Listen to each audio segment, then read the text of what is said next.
Assalamualaikum warahmatullahi wabarakatuh. Perkenalkan, nama saya Robiatul Zahra, NPM 216100202.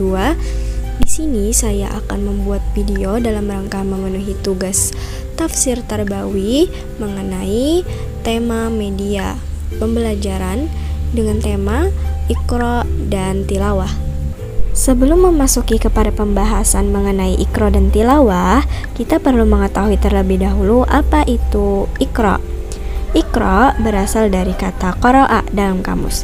Kata ini memiliki arti yang sangat banyak, artinya bermacam. Di antaranya ada membaca, menganalisa, mendalami, merenungkan, menyampaikan, meneliti, dan lain sebagainya.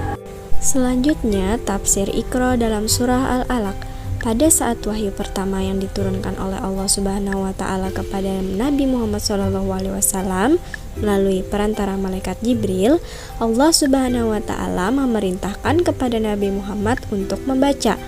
Berdasarkan turunnya ayat tersebut menceritakan bahwa perintah Iqra di Gua Hira itu dalam keadaan yang gelap dan tidak ada bacaan yang tertulis. Oleh sebab itu, pengertian membaca diartikan sangat luas, yang seperti kita tahu tadi bahwa arti Iqra sendiri memiliki arti yang sangat dalam dan sangat luas dan sangat banyak. Artinya, Allah Subhanahu wa taala memerintahkan kepada Nabi Muhammad untuk membaca tidak hanya mengenai membaca tulisan, namun juga dapat membaca berbagai hal mengenai alam sekitar dan lain sebagainya. Selanjutnya, apa itu tilawah? Tilawah sendiri memiliki arti adalah membaca Al-Quran dengan bacaan yang menampakkan huruf-hurufnya dan berhati-hati dalam melafazkannya agar lebih mudah untuk memahami makna-makna yang terkandung di dalamnya. Seperti tadi Iqra, tilawah juga memiliki arti membaca, namun membaca di sini diartikan dengan membaca teliti. Selanjutnya, mengenai tafsir tilawah dalam surah Al-Baqarah ayat 121. Allah Subhanahu wa taala menggambarkan bahwasanya orang yang telah Dia berikan kitab dan dikaruniainya dengan karunia yang mutlak, mereka itu membacanya dengan bacaan yang sebenarnya. Maksudnya, mereka mengikutinya dengan sebenar-benar ketaatan. Kata tilawatun di sini bermakna mengikuti. Mereka menghalalkan yang halalnya dan mengharamkan yang haramnya. Mereka melaksanakan ayat yang jelas, muhkam, dan beriman kepada ayat yang tidak jelas, mutasyabih.